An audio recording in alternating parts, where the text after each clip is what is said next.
안녕하십니까. 기도 감사하고 찬양 감사합니다.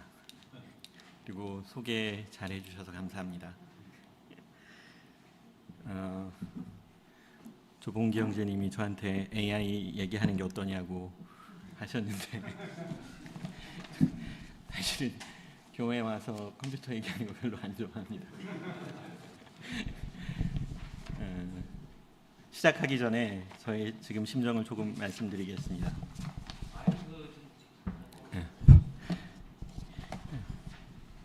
소회를 잠깐 말씀드리겠습니다. 말씀 증거를 준비하는 것이 이토록 고통스러운 줄은 몰랐다. 도대체 몇 바퀴를 돌았던 것일까? 그래도 기도를 많이 하게 되는 것은 좋았다. 기도의 힘일까? 완전한 바보라고 스스로 후벼파다 녹다운이 된 내면에 스멀스멀 뻔뻔함이 기어오르기 시작했다. 내가 대충 말해도 교우님들이 새겨서 들어주시고 알아서 이해해 주실 것이다. 뻔뻔함으로 밀고 나가자. 이렇게 어렵게 용기를 쥐어짜가고 있었습니다. 그런데 대형 사고가 났습니다. 지난 주일 강영한 교수님이 말씀 제목이 일상 하나님의 선물이었습니다. 이거 어쩌지? 뻔뻔하게나마 생각해 본 것이 일상에 대한 내용인데 사실 더욱 난감하게 된 것은 강 교수님 말씀이 너무나 은혜로웠던 것입니다. 저희 마음에 큰 교훈이 되었고 위로가 되었던 것입니다. 그런데 그럼 난 이제 어쩌지? 내가 준비하는 말씀은 시작도 하기 전에 짝퉁이 되어버렸네. 내가 외통수에 걸려버렸구나. 교우님들께서 저희 부족함과 난감한 상황을 해량하여 주시길 바랍니다. 또 바랍건대 오늘 이야기가 강 교수님께서 주신 말씀에 누가 되지 않았으면 좋겠고 우리 일상이 하나님께서 주신 귀한 선물이다 라는 교훈을 한 번 더 새길 수 있었으면 좋겠습니다. 제목을 니고데모가 보지 못한 것이라고 붙였는데 부제를 자유를 찾던 청년이 도덕선생이 되어버린 사연이라고 붙여보았습니다. 부제에서 도덕선생이란 말을 통해 의미하고 싶었었던 것은 자기중심적인 사람, 윤리를 남에게 들이대는 사람, 의로움을 가지고 있다고 생각하는 사람 정도였습니다. 신앙적으로는 바리새인이나 혹은 율법주의자가 비슷한 사람일 것입니다. 반대로 자유를 추구하는 청년은 짧게 대충 말씀드리면 예수님을 사모하는 젊은이 정도가 될 것 같습니다. 이야기를 시작해 보도록 하겠습니다. 사람에게 다가오는 모든 작은 순간, 모든 작은 사건은 그 사람의 영혼에 생명력의 씨앗을 뿌린다. 토마스 머튼이 쓴 Seed of Contemplation이라는 글의 첫 문장입니다. 일상의 곳곳에 내려주시는 하나님의 은혜를 잘 표현하는 문장 같아서 인용하여 보았습니다. 세길 교우 여러분께서 오늘 하루 하나님 안에서 큰 자유와 큰 기쁨을 누리시길 바랍니다. 하나님께서 만들어주신 이 공간 안에서 하나님께서 허락해 주신 이 시간 속에서 모든 작은 순간을 맞으며 모든 작은 일을 마주하며 참 자유와 큰 기쁨과 깊은 평안을 누리시길 바랍니다. 지금 이 순간 교우님들을 무겁게 하는 모든 것들을 다 내려두실 수 있기 바랍니다. 가족에 대한 책임, 사회에 대한 소명, 애써 다져온 신념과 철학, 전문 지식, 그리고 연약한 육신을 입고 하나님을 쫓으려 애쓰며 어렵게 다져온 신앙의 체계, 특별히 지키고 싶었고 이루고 싶었던 세길의 비전과 소명, 이 모든 것을 다 내려놓기를 바랍니다. 혹은 잠시라도 아예 버릴 수 있기를 바랍니다. 이것들을 다 벗어버리시고 새의 깃털처럼 가벼워지시기를 바랍니다. 그리고 그 가벼운 영혼으로 하나님의 시공간을 날아보시길 바랍니다. 그 가벼운 영혼으로 하나님께서 허락하시는 무한의 자유를 누리시길 바랍니다. 하나님의 세상을 한없이 가벼운 춤으로 자유롭게 누비시길 바랍니다. 특별히 이 험한 세상 속에서 나 혼자만이라도 의롭게 살고자 했던 노력, 그 희생적 노력에서 벗어나 하나님과 함께하는 기쁨으로 함께 추는 춤으로 나아가길 원합니다. 하나님께서 끊임없이 부어주시는 기쁨을 하나도 놓치지 않고 누리시게 되길 바랍니다. 하나님은 지금도 세상을 만들어 가고 계십니다. 끊임없이 창조의 사역을 계속하고 계십니다. 그리고 우리의 영혼에 계속해서 말씀하십니다. 우리가 들을 수 있는 언어로, 또한 우리가 들을 수 없는 언어로 말씀하십니다. 아침에 뜨는 해를 통해 말씀하시고 저녁의 바람을 통해 말씀하십니다. 우리가 접하는 일상의 만남, 그 하나하나를 통해 말씀하십니다. 그 만남 속에 대화를 통해 말씀하시고 그 안에 표정을 통해서 말씀하십니다. 이 모든 것에서 우리의 영혼을 깨우시고 축복하십니다. 우리가 기뻐하기를 원하십니다. 이 모든 말씀을 통해 우리 영혼의 생명의 씨앗을 뿌리십니다. 그러나 아주 자주 우리의 영혼은 하나님의 말씀을 받아내지 못합니다. 이 말씀을 알아차리지도 못합니다. 우리 마음이 너무 굳어져 있고 우리 몸이 너무 무겁습니다. 무겁고 굳은 우리 마음은 우리에게 매 순간 부어주시는 하나님 생명의 씨앗을 구별해내지 못하고 품지도 못합니다. 우리 일상의 면면에 하나님께서 우리에게 주시는 깊은 뜻, 우리에게 주시는 큰 은혜가 담겨져 있을 것이다. 저도 이런 생각을 꽤나 오랫동안 했던 것 같습니다. 그래서 멀튼의 문구를 접했을 때 꽤나 익숙하고 반가운 느낌이 들었습니다. 오늘 이런 맥락의 말씀을 저희 경험과 함께 조금 나누어 보려고 합니다. 사실 교우님들께서는 삶과 신앙의 성찰 속에서 이미 예전에 깨우치신 내용이가 십상일 것 같아서 조금 걱정이 됩니다만 그럼에도 불구하고 짧게 나누어 보도록 하겠습니다. 제가 오래전에 썼던 짧은 글 하나를 소개시켜드리겠습니다. 아주 유치한 글입니다. 저 스스로에게 쓴 글이라서 마구마구 유치의 극단으로 치달은 글입니다. 하지만 비교적 솔직하게 저의 일상에 대해서 저 스스로에게 쓴 글입니다. 사소한 일상 중 하나인 출근 후 마시는 커피에 대한 감회를 쓴 것입니다. 대학이 행복해져야 할 유치한 이유. 아침마다 나는 최고의 커피를 마셔야 합니다. 대학은 나에게 그 자유를 허용해야 합니다. 난 그것을 방만하게 누려야 합니다. 그 향에 대한 기대로 출근길이 더없이 경쾌해야 합니다. 그 리듬으로 학생들을 춤추게 해야 합니다. 캠퍼스의 구구절절한 일들이 내 손에 닿아서 쾌활함으로 살아나야 합니다. 대학은 행복해야 합니다. 사람들에게 평생을 두고 살아있는 행복한 기억이 되어야 합니다. 그들의 이마에 주름이 패이고 어깨가 무거워질 때 그 마음속 깊은 곳에 어둡게 남아있는 희망을 비추어 주어야 합니다. 대학은 더할 수 없이 아름다워야 합니다. 세상이 잿빛의 우울감 속에 휩싸일수록 그 모습이 더욱 빛나야 합니다. 아름다움의 보루가 되어야 합니다. 형식화된 뻔한 로망스가 아니라 살아있는 아름다움으로 드러나야 합니다. 그래서 나는 오늘 세상에서 가장 행복한 하루를 살아야 합니다. 내 미소에 진정한 행복감이 넘쳐나야 합니다. 다른 이들이 행복을 망각하지 않을 근거가 되어야 합니다. 나는 날마다 최고의 커피를 마실 수 있어야 합니다.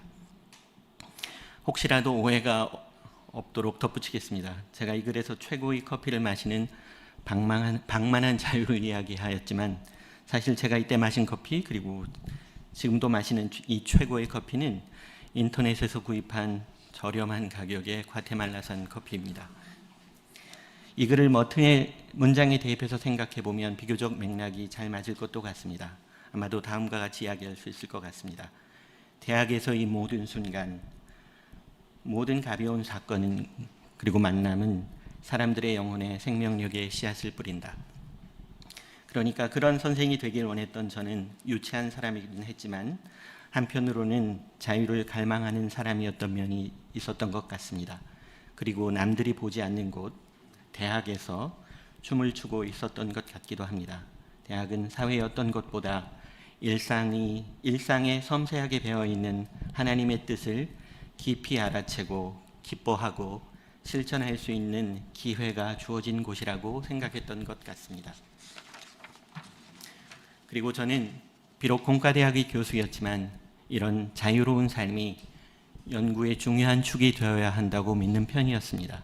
그래서 제가 선택한 연구와 교육의 방향은 일상과 자유, 이런 키워드로 대충 비슷하게 설명할 수 있는 쪽이었습니다.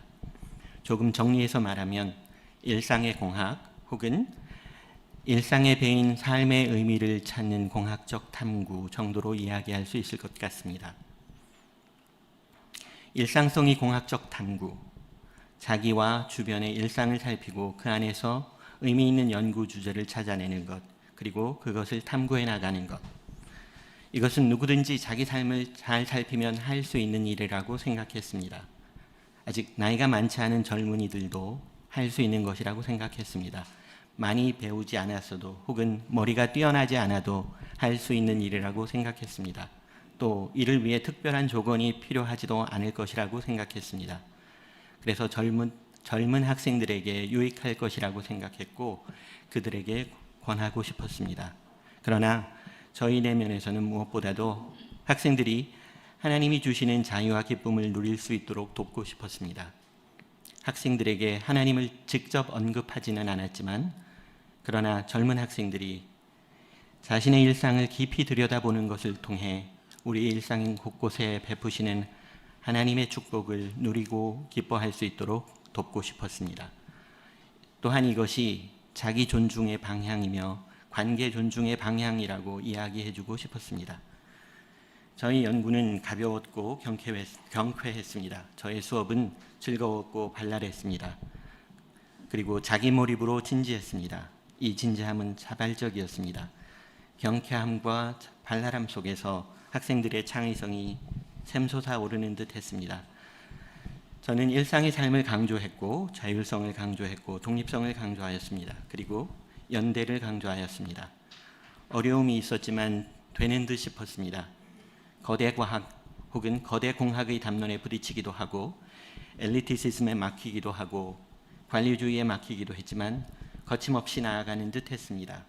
자기 자신의 일상에 천착하는 학생들, 학문의 권위의 무거움으로부터 벗어난 듯 했습니다. 가벼워진 그들의 발랄함은 독창성을 낳았고 자발성을 낳았고 진지함을 낳았고 저희 기대를 뛰어넘는 에너지를 만들어내기도 했습니다. 국제적인 이목을 끌기도 했습니다. 학생들은 저와 함께 춤을 추고 있었습니다. 즐거웠고 만족했습니다. 학생들에게 말을 하지는 않았지만 저는 이 무대가 하나님께서 주신 무대라고 생각했습니다. 좀 된다 싶었습니다. 크게 고무되었고 그래서 더욱 열심히 그리고 학생들에게 친절하게 이 방식을 가르쳐 주고자 하였습니다. 일상에 대한 관심을 혹시 제 건가? 일상에 대한 관심을 이야기하는 것이니 그리 어려울 것도 없고 대단하게 가르칠 것도 없었습니다. 사실 제가 별로 한 일도 없었습니다. 일상을 들여다보자, 서로 함께 이야기하자, 반복해서 조금씩 더 깊이 있게 들여다보자, 이런 이야기를 해주는 것, 그리고 그들의 이야기를 진지하게 들어주는 것, 신이 좀 나도록 맞장구를 쳐주는 것, 그리고 서로 이야기를 잘 할 수 있도록 도와주는 것, 이 정도였습니다. 다른 사람들이 이런 방식을 활용하지 않는 것이 의아할 따름이었습니다. 그런데 이때부터 좌절이 시작되었습니다. 그리고 이 좌절은 아주 오래 진행되었습니다. 비틀거리며 힘겨워지기 시작했습니다. 사람들이 이야기하는 MZ세대를 만나면서부터인가 생각했었는데 잘 생각해 보니까 더 오래된 것이지 않나 싶습니다. 학생들이 제 앞에서 자신의 일상을 이야기하지 않았습니다. 혹은 하지 못하였습니다. 그들의 발화는 세상에서 받아온 키워드들로 채워져 있었습니다. 인터넷에서 가져온 전문 용어, 트렌디한 문화 용어, 이런 것들이 많았습니다. 그들의 어투는 깔끔했고 그럴듯했습니다. 그러나 자신의 삶이 아닌 것을 이야기하고 있었습니다. 그런 것 말고 너 자신의 일상 속에서, 너 자신의 삶 속에서 너 자신의 관심이 가는 것이 무엇인지 알고 싶다고 말해 주었습니다. 너 자신의 느낌이 무엇인지 알고 싶다. 그러나 학생들은 반응하지 않았습니다.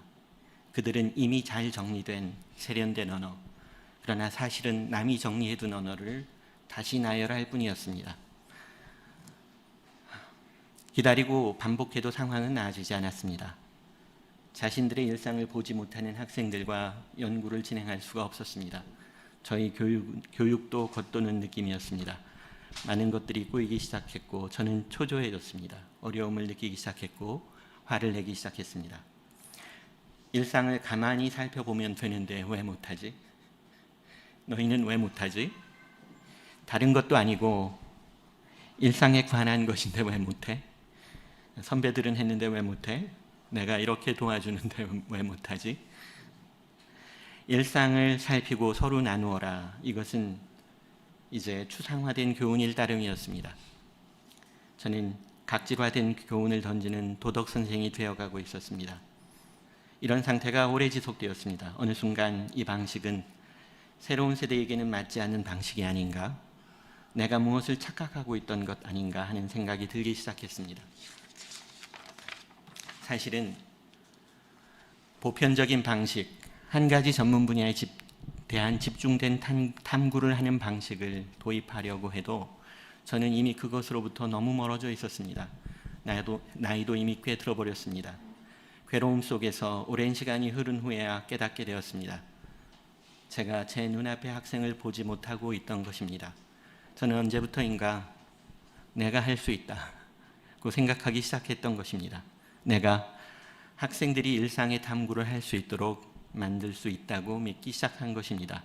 내가 해보니까 좀 되더라라고 느낀 것입니다. 그리고 그 순간부터 학생들은 저에게 관념이 되었던 것입니다. 저의 의로움과 능력을 보여줄 객체이고 수단이 되어버린 것입니다. 자유인으로서 학생은 다 각기 다른 존재라고 말하고 다니면서도 제 눈은 더 이상 그 구체성과 개별성을 보지 못했습니다. 어제의 학생들과 오늘의 학생들을 구별하지 못하였습니다. 그들은 그저 저의 방식을, 그 당연하고도 쉬운 일상에 대한 탐구를 수행하지 못하는 학생들이었고 저는 그들을 고치려는 사람이 되어 있었습니다. 저는 고칠 수 있다고 생각했고 더욱이 제 시간의 프레임 안에서 제 페이스로 고칠 수 있다고 생각했던 것입니다. 그러니까 제가 정작 저 자신의 일상을 들여다보지 못한 것이었습니다. 저의 일상, 그 첫 번째인 저희 학생들. 제 눈이 이들을 알아보지 못한 것입니다. 제 눈이 멀어져 버린 것입니다. 내가 할 수 있다고 생각하는 순간, 바로 그 순간 저의 눈은 제 앞을 보지 못하게 되었던 것입니다. 일상성에 대한 저의 생각은 이제 관념이 되었고 저는 그 관념의 주인이 되었습니다. 하나님을 통해서 자유를 찾아가던 모습이 사라지고 견고한 성, 그 안에서 주인 노릇하는 모습으로 바뀌었습니다. 그리고 사실 그것은 초라한 도덕 선생의 모습일 뿐이었습니다. 저는 인정할 수밖에 없었습니다. 나는 나의 일상을 들여다볼 수 없다. 큰 충격이었습니다. 자유를 추구하는 대학 선생, 자유롭고 주체적인 인간이 되기 위하여 자신의 일상을 돌아보라고 이야기하는 선생이 스스로의 일상을 보지 못하고 있었습니다. 나는 자유롭다고 생각했는데 난 나도 모르는 사이에 자유를 강요하는 사람, 그리고 자유에 대한 나의 잣대를 다른 사람에게 성급하게 들이대는 사람이 되어 있었습니다. 저는 교육자이면서 학생들을 관념화하였고 판단하였습니다. 그 판단 속에 그들의 미래에 대한 긍정과 전망은 날아가고 없어진 상태였습니다. 저희 자유는 화석이 되었습니다. 어느새 저는 화석으로 견고하게 쌓여진 성으로 포위되어 있었습니다. 이 성은 끈질기게 그리고 빈틈없이 저희 눈을 가리고 있었습니다. 잠시 학생들의 이야기로 돌아가겠습니다. 차분히 학생들에 대하여 생각해 보았습니다. 저희 눈을 가로막는 성벽의 존재를 깨닫고 나서야, 그 성벽을 벗어나야겠다고 생각하고 나서야 저희 눈에 저희 일상이 조금씩 더 깊이 보이기 시작했습니다. 저희 일상인 학생들, 그들의 어려움이 조금씩 더 섬세하게 보이기 시작했습니다. 학생들은 일상을 이야기하지 못하였습니다. 그러나 그들의 단어는 분명했고 그들은 때로는 아주 풍부했으며 발화의 리듬은 빨랐고 판단에 주저함이 없었습니다. 그러나 그들에게 일상을 흥미롭게 나누는 대화는 없었습니다.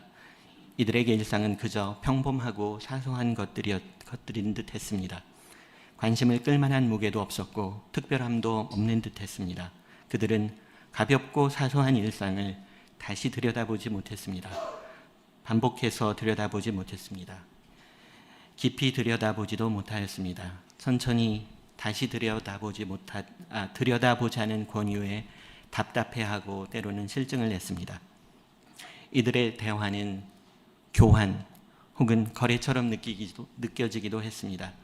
자신이 구사할 수 있는 단어의 전시와 교환 같은 것이었습니다. 대화는 서로의 가슴과 마음 안으로 스며들지 못했습니다. 피부에서 튕겨져 나가는 느낌이었습니다. 대부분 일회적이었고 연결되거나 깊어지지 못하였습니다. 깊이 들여다보지 못하는 이들은 일상에 숨겨진 생생한 다채로움을 들여다보지 못하는 듯 했습니다. 그 내면에 품어진 생명력의 씨앗을 보지 못하는 듯 하였습니다. 이를 나누고 함께 들여다보면서 기쁨을 키우고 연대감을 쌓아가는 경험을 하지 못했습니다. 학생들에게는 자기들이 가진 세련된 언어와 지식이 성이었습니다. 고립의 벽이었고 굴절의 벽이었습니다. 이에 둘러싸인 그들에게는 일상을 깊이 있게 들여다볼 도구가 없었습니다. 전 세대보다 과하게 세련된 이들은 자기 고립을 알지 못했습니다. 세련된 언어와 지식이 장벽임을 모를 수밖에 없었을 것입니다. 알지 못하니 도움을 찾아 나서지도 않았습니다. 이제야 알게 됐습니다. 이들이 자기 성을 보기가 아주 어렵겠구나. 내가 내 눈앞의 장벽을 알아채는데 그 오랜 시간이 걸렸는데 이 젊은이들은 자기를 보는 것이 정말로 어렵겠구나. 나는 정말로 성급하고 교조적인 율법 교사로구나. 다시 저희 이야기로 돌아오겠습니다. 당연한 것처럼 보였던 일상, 오랜 시간에 걸쳐 생각해 보니 그것을 바라보는 것은 그리 쉬운 일이 아니었습니다. 저는 새의 깃털처럼 가벼워져야 했습니다. 그러나 저는 깃털이 될 만큼 낙천적이지 못하였습니다. 저는 깃털이 될 만큼 미래에 대한 확신을 가지고 있지 못하였습니다. 깃털 같은 낙천성과 전망이 없이 일상을 바라보는 것은 불가능했습니다. 낙천성의 부족, 미래를 향한 확신의 부족. 생각해보니 저에게 본래부터 그런 것이 없었습니다. 아예 없었습니다.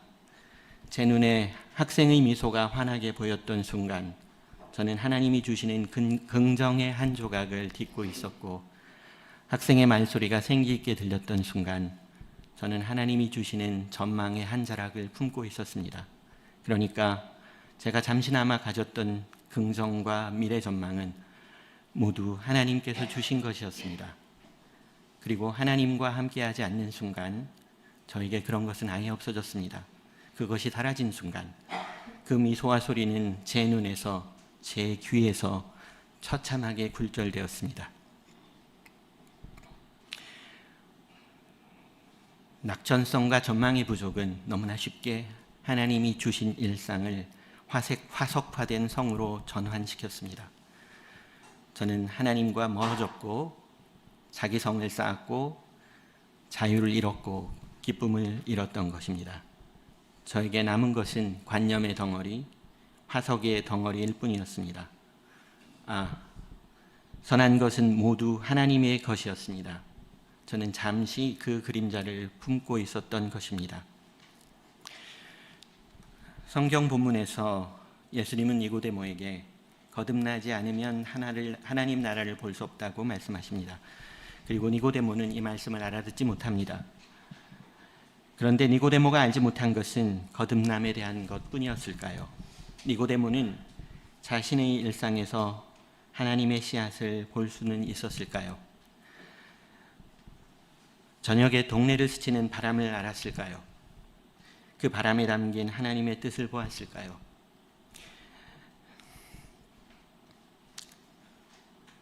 아침을 반기는 새소리를 들었을까요? 계곡의 물소리를 들었을까요? 길에서 만난 아이의 환한 웃음을 보고 기뻐할 수 있었을까요? 니고데모는 이것들을 보고 들으며 하나님이 연출해 주신 시공간의 무대에서 춤을 출 수 있었을까요? 예수님은 니고데모에게 넌 이스라엘의 선생으로서 이것도 모르느냐고 질책을 하십니다. 니고데모는 바리새인이었고 율법 교사였습니다. 저는 기독교인이고 대학 선생이고요. 그러니 이 질책이 또한 저를 향한 것이 분명합니다.